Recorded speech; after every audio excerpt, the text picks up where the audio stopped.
यादव जी, मुझे लगता है जब सपा थी तभी आप सेफ थे। नहीं है तो कहीं चोटी काटी जा रही है तो कहीं चोटी उखाड़ी जा रही है।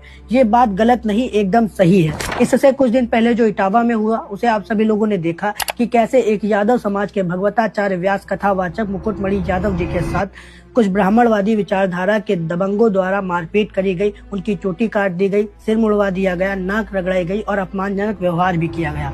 और इससे भी ज्यादा एक ब्राह्मण महिला के पैर छुआकर शुद्धिकरण के लिए उस ब्राह्मण महिला के पेशाब से छिड़काव किया गया। बस गलती इतनी थी कि यदुवंशी होने के बाद भी भागवत कथा कर रहे थे। अब वही मानसिकता मध्य प्रदेश के रीवा जिले के बैकुंठपुर थाना क्षेत्र के मझगवा गांव में देखने को मिली।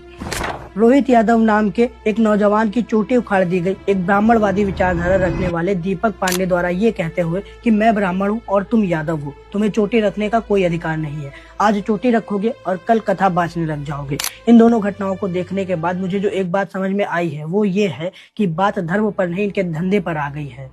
इन लोगों को डर है कि कहीं चमार, पासी, यादव, मौर्य, गरड़िया, धोबिक, धानुक, तेली या फिर अन्य जाति के लोग कथा न बांचने लग जाए।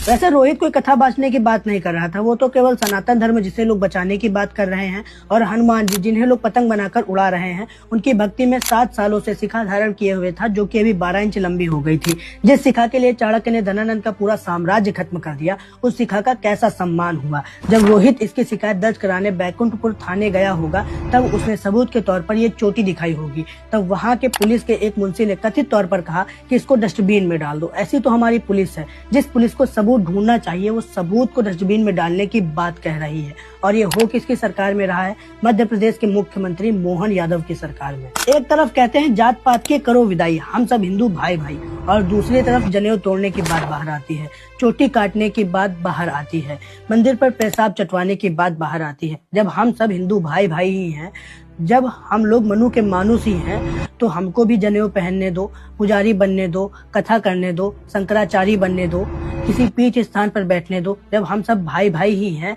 तो कैसा द्वेष, कैसा भेदभाव। अगर तुम मलाई खा रहे हो तो हम सबको भी खिलाओ, अगर प्रसाद में बूंदी के लड्डू और बेसन के लड्डू खिला रहे हो तो खिलाओ, लेकिन प्रांगण में किसी के द्वारा लाया हुआ मिल्क केक अपने घर तो न ले जाओ।